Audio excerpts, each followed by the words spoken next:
Hey everybody, Scoutcrafter here again, TGIF. Thank God it's Friday. Made it through another week. First, a quick announcement before we start our episode today. I've had some notice from you. A couple people have said that their comments have been deleted. So I apologize for that. I wrote a note to YouTube, but God knows if that'll get, where that will go. But some are saying it was deleted from the posting, and I apologize for that. I have no idea what that's from. Also, for those new subscribers, if ever you want to ask me a question on any video that you might have seen, you must come to a new video. I don't go back to my old videos to look for questions and stuff or queries.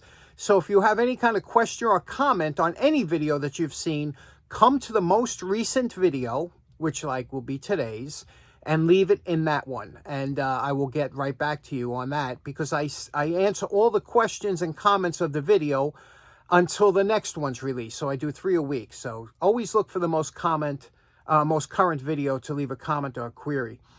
Next up, I want to start off real quick by saying I was kind of stressed out the other day. It was a rough month for bills.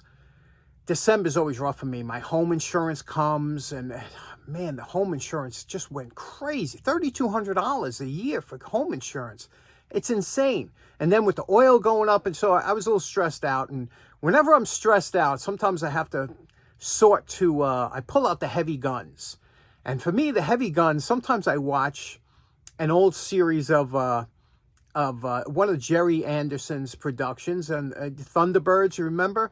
For those in the UK, you know exactly what I'm talking about. Some people here in the States might not, especially newer people. Jerry Anderson created a bunch of marionette programs back in the late 50s and 60s called Super Marionation. And it was just amazing because every one of these programs that you watch had to be done in scale. So everything, no CGI, the special effects were all done right there in their studios, and it was amazing. He made all these marionettes, and then he made all the vehicles and everything to match their size, and they had different sizes for different shots. It's absolutely amazing. And that's why, the color schemes they used. And I was just thinking that there might be people out there that have never been exposed to it, or if you have youngsters that never seen it before, this is a great series to introduce the kids to. First of all, it's just such a bright series and such a well done program. And it just makes you feel good. And I implore you, if you haven't seen it in ever, or if since you were a kid, check out, I'll put a link to an episode that I don't even remember. This was a fan done. They cut it down from a movie. I'm going to put the link in the description for a great Thunderbirds episode. Check it out. Watch how this was made. And just be in awe of craftsmanship and creativity from Jerry Anderson and his crew. Just fabulous. Still holds up today. Still much better than the CGI stuff they make today, in my opinion. Anyway, we got a couple things to get, so let's get started right away. Okay, first episode. You remember last episode we did these beautiful modification to a slip joint plier here. Making these, and somebody was saying, a couple people mentioned they look like dental tooth pullers. I said, look at that. Well, let me show you something here. In my toolbox down here, I have a drawer specifically with these tools, are tools that I use for, picking, and everybody should have a set of these. Let me show you why they're so good. Okay, these are some of the tooth extractors, and the reason I have these because I bought a lot of dental tools, and I'll show you why in a minute. But these are tooth extractors, and you can see how these will work. And, some are for getting in a little bit deeper into the mouth. Some have spring release on them, like here. And this one's nice because that S-curve, when you grab it like this, you can get in. And they have to use leverage when pulling a tooth. It's very interesting. And here, and look at, again, the embellishment on the handles. All of them had nice embellishment on the handles.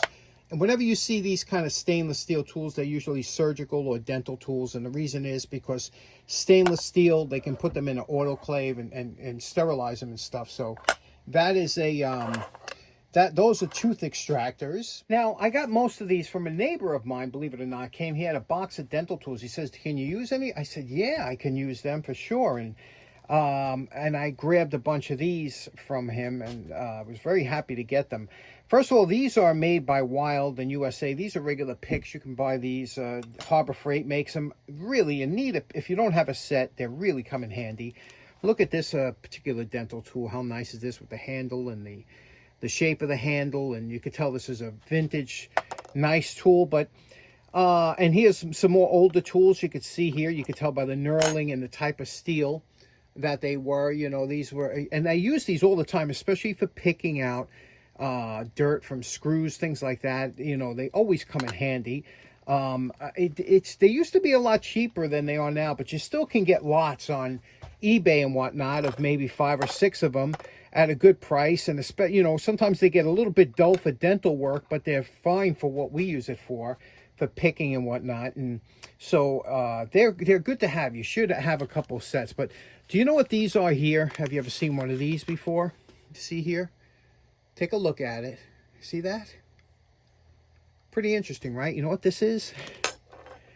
Can you read that? It's a bone file. So in other words, when somebody has a tooth that might be, you know, sharp or whatever, they would take this this one here on the push, you could feel it really gripping, and it would grind your tooth. And here's a rounded one.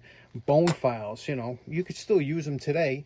Interesting, right? Now here's an interesting tool that I really didn't know what it was used for, and I have it in there because it's kind of looks like a kind of a stainless surgical tool. It might be a surgical tool, I don't know. It's well made. It's a USA made tool. You can see here, made in the US. Here, US of A. Whenever you see US of A, that's usually vintage. Look at this tool here. What it is, it's a little poker that has a rotating disc. You see, when you rotate this disc, and there's detents, it'll stop at different detents. And what it does, here, I'm going to show you on a piece of cardboard. If I press it in here, it makes at first I thought it was a dimple, but it makes an actual, like a hole that you could see through on some of it, you know? So I don't know what this is, but if you press hard enough, it does make a hole. Isn't that something? A little hole punch. I don't know what it's for. Have you ever seen one of these? Let me know. Pretty interesting. Okay, here's a kind of a crazy project, right? I found this on my walk, and this is a lantern. It is a candle lantern. You could see here a candle would get propped on that little pedestal in there, and the only thing it was missing had one broken piece of glass, and you could see how these 2 tabs lift up, the glass slides in, and you close it. Now, I thought this would be an interesting project, you know, just for fun to do and to make into a usable lantern. I have some, first of all, I want to do it. I have that copper paint. Remember that copper paint I like? Thought maybe you would spray it over in copper and make it electric, because nobody likes to mess with candles, right? And then I could, if I make it electric, I can put in a piece of plexiglass into there, so I won't have to mess with cutting, glass or whatever. But and you could change the bulb this way. So what do you say we do that? So first thing is we have to pull these panels of glass out, and to do that, you just got to bend you can see there's little tabs there. You got to bend the tab up like this, and then slide the glass up and out. We'll try that. Now the glass is out. They had these little pieces of like rubber tack. This is a special kind of body tack they use so that it don't rattle or whatever. But if you have any issues with that, getting it pried off, always use an ice cream stick. Never resort to the screwdriver. You'll break this glass. This is a textured glass, so we have that all out. Now this is spot welded to the bottom. A lot of times to get that off, it's tough to get in there. Can't really get any machines, so a little bending back and forth, just back and forth. Keep bending back and forth. There's always a weak spot over there, and that should break off. And then I have this beautiful Edison base socket, which can host a wide variety of bulbs, and we'll put that in there. So far, so good. Now we broke off that spot weld. Remember, I was telling you they usually pop right off. Now, what we're going to do is we're going to use an old board clamped onto the table here. And what we're going to do is we're going to place the lantern like that over here, so we can place this socket here to get where we're going to drill. We'll drill the holes through, and then we'll bolt it in from the other side. Now we drilled out the holes with this vintage Powerhouse of a drill. This was a refurb, a C is refurb. Now you can see how nicely that's in there, okay? We put the two little bolts and nuts in there. Now what we're going to do is we're going to take it all apart. We're going to clean everything and then paint it. Next up, real quick, while the paint is drying on that lantern, my buddy Tommy Carola brought this over. I love these Buffalo Barcalo nail and tack pullers. What do you say we just do a real quick cleanup on this? What a beautiful little tool this is.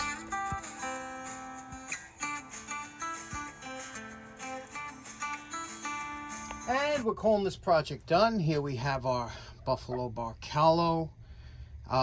You can see here there's small pry bar and tack remover. You can see what we did here. We just cleaned everything up. Just a nice tool, you know, and especially the shoe here. See, this is called the shoe, and that's really important because when you make that nice and smooth, that'll get under and pry it up. There were some inclusions here. You don't grind under that because you'll change the whole profile of the tool. When you see little inclusions like that, you just let it go. But overall, a nice little tool. These were made by the thousands and carried by carpenters throughout the United States. I mean, these were just so popular years ago. You still find a few of them today, and a lot of them were worn out because they were used so much. So nice little tool. We did a little bluing in here and enhanced the letters with the sanding paper. So just nice little tool. Right now it's so smooth in the hand, something you'll reach for. Okay, back to our main project. You know my favorite part. Remember what this lantern looked like before we started? And we're calling this project done. You can see we did it here in the copper tone color. I just like that color better. And you can see, you know, the glass is all clean, put back in. Nice little lantern. Now it's electrified, and it only uses a couple watts of power. And it throws off quite a bit of light. Now we used a spiral LED filament bulb. Used a zip tie around the base as a strain relief. There was a gap between the door and the bottom so it doesn't touch the cord. And the door snaps closed. There we go.